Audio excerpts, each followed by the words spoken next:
So we're in what will eventually be our bullpen. This is where design's gonna live and media and such. So what we're gonna show you is we've got all these reel mounts, vacuum mounts, and while the wall's open, we thought, why not make a video showing why these are beneficial? So this wall's framed on 16-inch centers, but we do offer all of the reel and hose mounts, or I should say hose reel mounts, and the vacuum mounts in a 24-inch on center version. So if you've got 16 on center, you're covered, 24-inch on center, you're covered. So I think what we'll start with first is the vacuum mount. So it's white to match the vacuum. So what all of them come with are 5/16 by 2 lags, and then some 1/4-20 socket-headed, button-head cap screws. So first things first, get your stud layout. So obviously you're gonna have drywall over this, and the benefit to these is you don't have to cut drywall. So if you were mounting, let's say, a hose reel here, you'd only really catch one stud, the other ones would be out in the wind, which isn't, you wouldn't want that. You can't mount something heavy to drywall, it's just gonna pull off. And the other benefit is you don't have to cut drywall, put blocking in between studs to mount your reels to. So this allows you the ability, all you have to do is get a stud finder, find your studs, which in this case we can see them, and then you just get your lags, pre-drill. I would recommend pre-drilling. So these are, you could get away with a 3/16 bit on these and be just fine.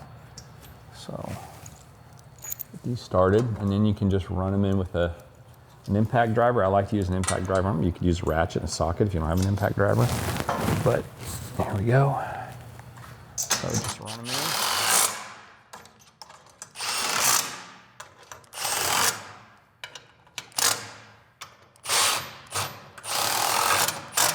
All right, so that's how quick that happens. Then we grab our vacuum. Obviously you can choose the height for however high you want these things mounted. This is actually a good height for the vacuum because the switch is right at chest level, and then you'd put your hose reel underneath this, which we happen to have right there. So I think actually maybe a little higher for a vacuum, maybe 6 inches higher, and then you put your hose reel underneath it.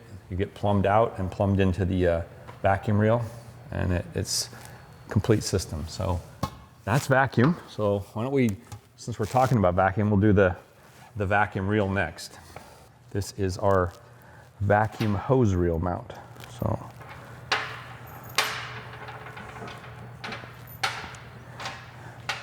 now this is going to look real high for a hose reel, but like I said, we're just going to use the same holes. And these are all symmetrical as far as the center distance from this hole to this hole. It's the same here to here, so there is no upside down, right side up. It'll work either way.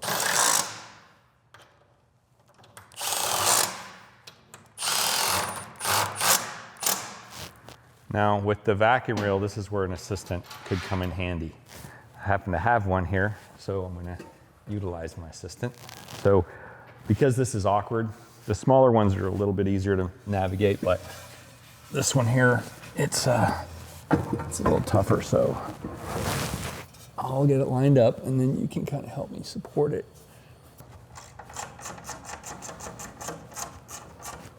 All right, so there's your vacuum reel. So they do come with a handle that's still in the box over there. So there's a handle that goes here. So if you had it up this high and you want to mount your vacuum down here, obviously you could use the same vacuum mount plate. And there's a plumbing kit that comes with the vacuums. It comes down, if you order this system, vacuum kit comes with the piping that comes out of the reel, turns 90 down, and 90s into the vacuum itself. And you can swap these, put the vacuum up top, put the reel down below, which is generally how we install them around here. So that's that. All right, so next up, we're gonna mount the air reel.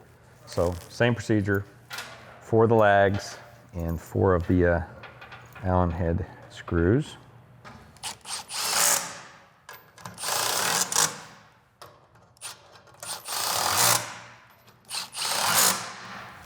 All right, so same hardware, different reel. So this is our air reel. So the nice thing about these is, see the bottom are slotted. So what you can do on this so you don't need an assistant is you put these in first, And you leave them out, you know, 6 or 8 threads like that. And then you can drop the reel in, just have one of them in your hand for the top. And you gotta get the washer out of the way. There's that one. Okay.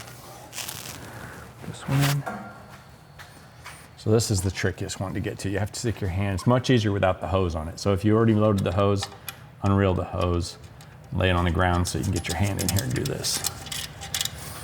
There we go. Not awkward at all. Not at all. Not at all.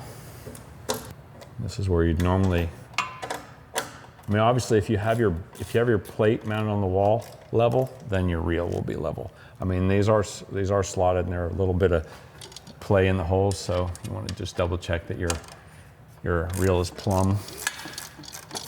This crooked stuff bugs me. I'm sure it bugs most people. There we go. There's our air reel. It's sturdy. And this one's a little different. It is. So the difference between the electric and the air is the center distance this way. It's closer together on the electric, wider on the air. This distance is the same, but the width is different. It's a wider base plate on the air, which makes sense because it's a larger diameter reel, so there's, you know, more leverage on the base plate, so you make it a little wider. Okay.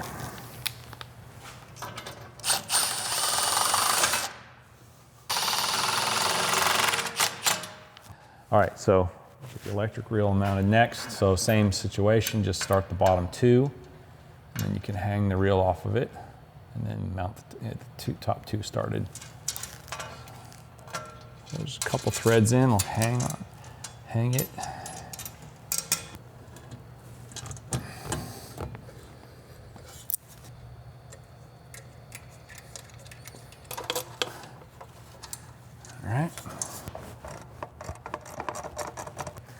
All right, so there's our electric reel. Now, ideally, you'd want a receptacle right here.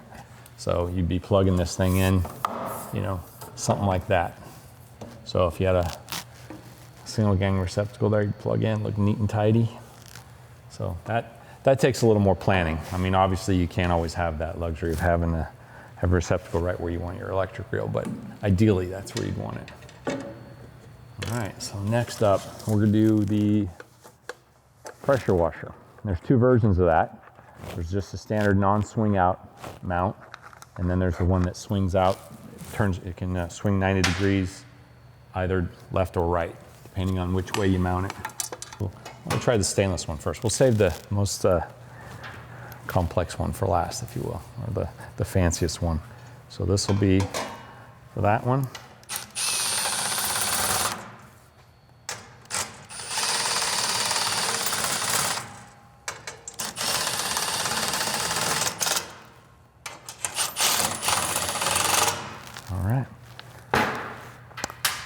This one, they're not slotted at the bottom, so you have to hold this one up just like the other one. But this reel is pretty light, so this one's easy to do.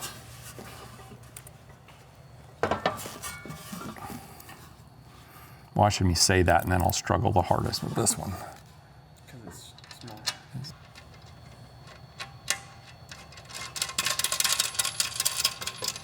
Let us know in the comments if you're a debadge kind of guy or gal.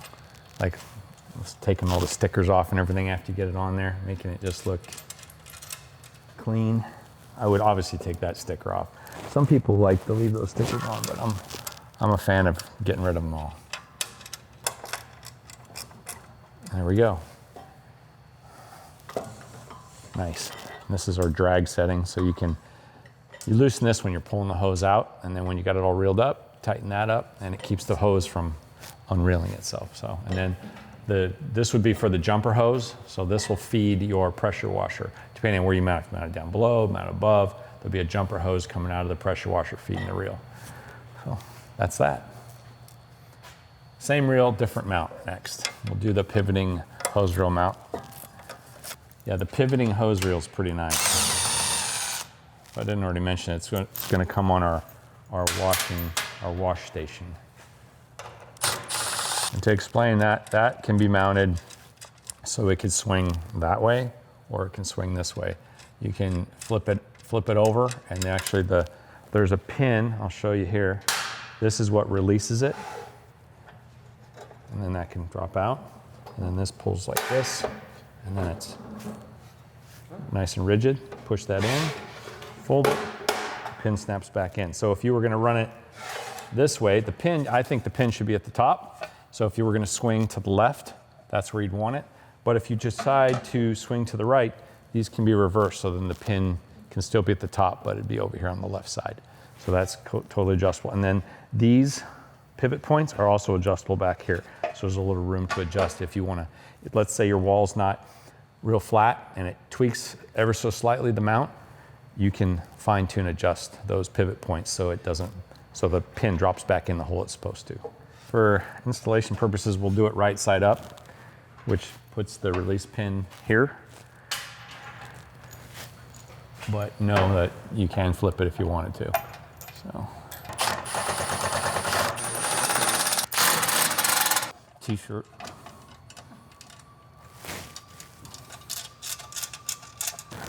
All right, so that's mounted. So now, this is how nice this is. So let's say this is the wall, there's your garage door opening, right? So pivot that out, and now your hose reel is aiming the right way to pull the hose right out into the driveway. So that's the beauty of this one. And obviously if it was that way, you could flip it and have the hinge point over here so it could hinge that direction. And then all you do to close it, that's it, pin already dropped in, so it's solid right now. Cool, that's all of them. I'm just gonna leave this one here. Never know, can pressure wash the bullpen. So I think that's it. I think we covered everything, right? Yep. Like I said before, they're available in different finishes. I'm not sure the vacuum reel is. I'm pretty sure it's only white to match, but everything else is black or stainless. So pretty cool.